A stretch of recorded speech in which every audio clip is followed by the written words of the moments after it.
I had this one sent to me by a Muslim who is clearly overjoyed to find such a case of an atheist who became a Muslim, as though that proved anything in the Quran is actually so. However, as you listen to this short presentation, listen to how he speaks, how utterly non-intellectual his arguments are, and how overly emotional he is.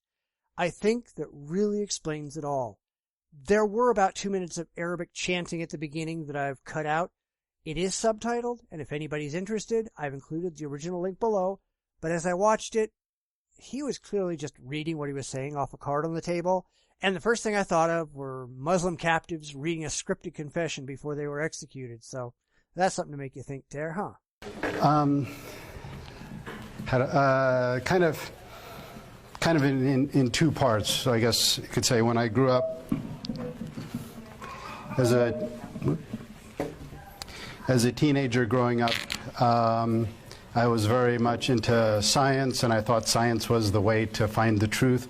So I was pretty much consider myself an atheist, I think, through as a teenager. But when I was in college in Chicago, freshman year in college, I had Allah just gave me this like unbelievable experience one night in the springtime, almost the end of freshman year.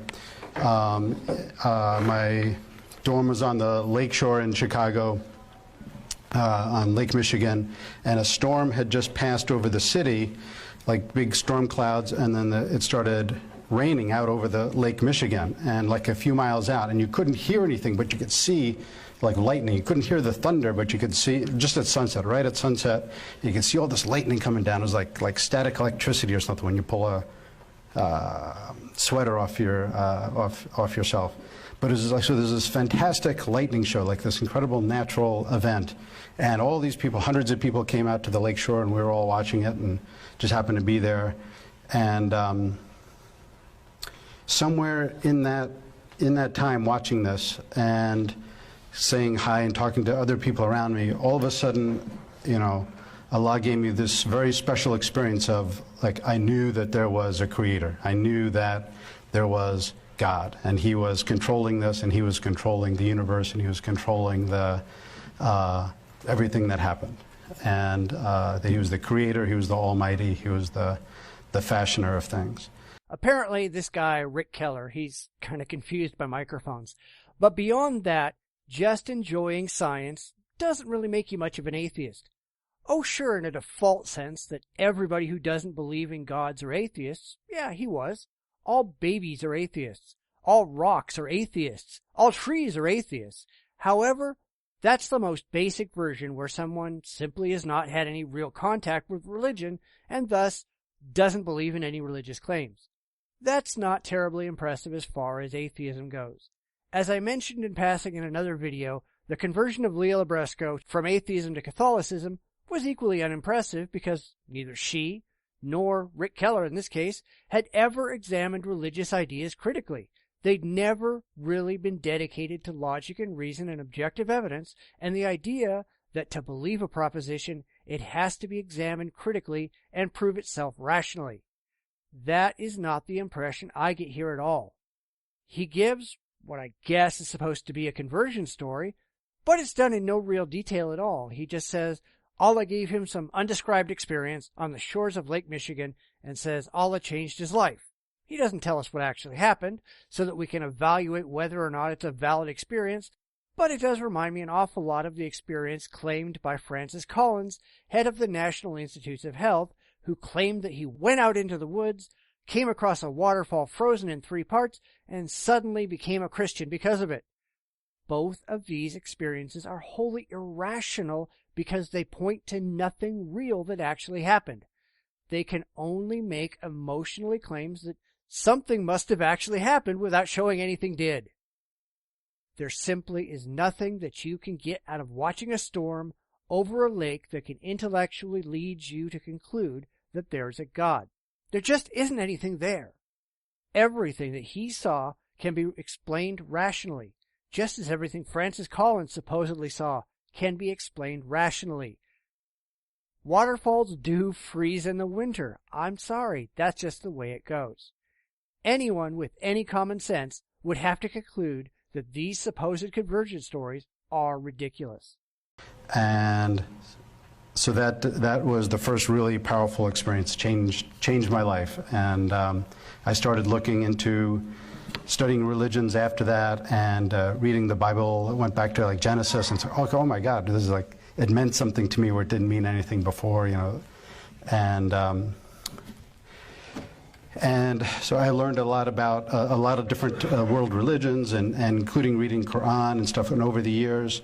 And then it was 1997, so like 17 years later, when I was, I received this book from my mom, and it was a book of Islamic teachings by a sheikh from Al-Quds, from Jerusalem, and in English, his teachings in English, and 1996, and I read this book, and it really made an impact on me. It's like, I want to meet this man if he comes to the United States. And he came to the United States the next year, and me and my mother went to meet him. He was someone who a friend of my mom's had met, and through him she found out all the information. We went to meet him in Jackson Hole, Wyoming, and at her friend's house, and it was just an extraordinary weekend. He's a sheikh. He's very knowledgeable and with a really good gift for teaching about Islam to Americans. I just found he just reaches people on a very sort of emotional, and his teachings are very sort of poetic. And just at the end of this weekend with him, not only did my mom really embrace Islam, but I experienced such like a power in the message of the Quran and the message of Islam that I had never felt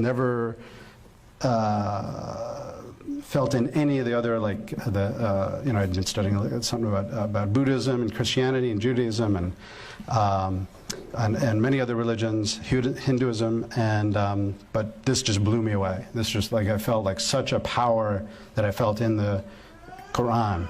And now wait a minute. If it had changed his life, why did it take him 17 years to convert to Islam? He claims he had been reading about world religions all that time, yet it took his mother giving him a book written by a Muslim to actually take it seriously. He never stops to consider that maybe the fact that his mother gave him the book might have some emotional impact on how he reacted to the book and thus the religion. The actual Quran, up until that point, it hadn't converted him. I think that's very telling. So they go off to Jackson Hole, Wyoming, where this influential sheikh is staying with somebody. He's just staying in some guy's house. He wasn't filling stadiums of fanatical followers who wanted to listen to his teachings about Islam. He just shows up in somebody's living room. That's really impressive. This immediately starts to sound like a cult leader who goes around in small venues preaching to a tiny group of radical believers who found him through his published manifesto. And again, we see Keller admitting that this is a wholly emotional thing for him. He was attracted by the charisma of the sheikh, not by the sheikh being able to show him anything about the Quran that's actually true. Of course, we also find that Keller was looking for a religion. He had been searching out all kinds of different faiths instead of just looking at the evidence that the real world had to offer and following it to whatever rational conclusion there was. Emotion, emotion, emotion. That's where religion comes from. It really never comes from the intellect or from the rational mind, as Keller continually proves. But this just blew me away. This just like, I felt like such a power that I felt in the Quran, and that's my heart changed that day, that weekend. As did my mom. At 61, she became Muslim in her heart, and we both took Shahada like a couple years later. But that was the turning point. So again, we see that this supposed life-changing experience didn't really have an immediate impact. Last time, Allah showed him that there was a creator, yet it took 17 years for him to act on this revelation. Now, he and his mother have become Muslims, quote-unquote, in their hearts, yet it takes them another couple of years to act on it. Why do I think this guy is completely overplaying these experiences? If you have some mind-altering, life-changing experience, it doesn't take you years and years to actually do something about it. This continues the kind of hyper-emotional, cult-like feelings that he's shown throughout this entire talk. And so it was an amazing experience, and it was just kind of it was like the door opening up for me, because it was, as I'd heard later, you know, I'd read the Quran or translations of the Quran, and it really hadn't impacted me that much. But starting then, it was slowly, like it just really got deeper and deeper for me when I would read the Quran, both hear like recitations of it in Arabic as well as reading English translation.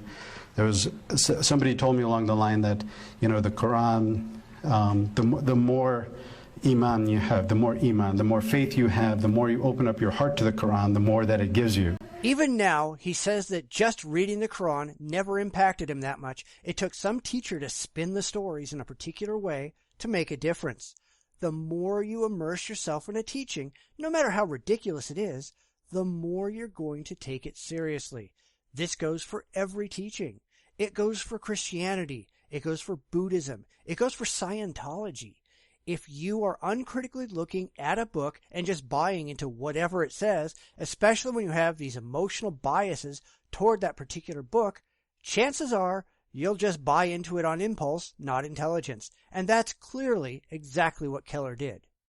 And I found that it almost sounded like a catch-22 at the beginning. Well, how do I surrender myself to this if I don't know, you know? And it was a matter of faith, about like plunging in with my heart and feeling, and then all of a sudden the meanings, you know, the deeper meaning of the Quran really slowly, every time I read it, it just became deeper and deeper for me.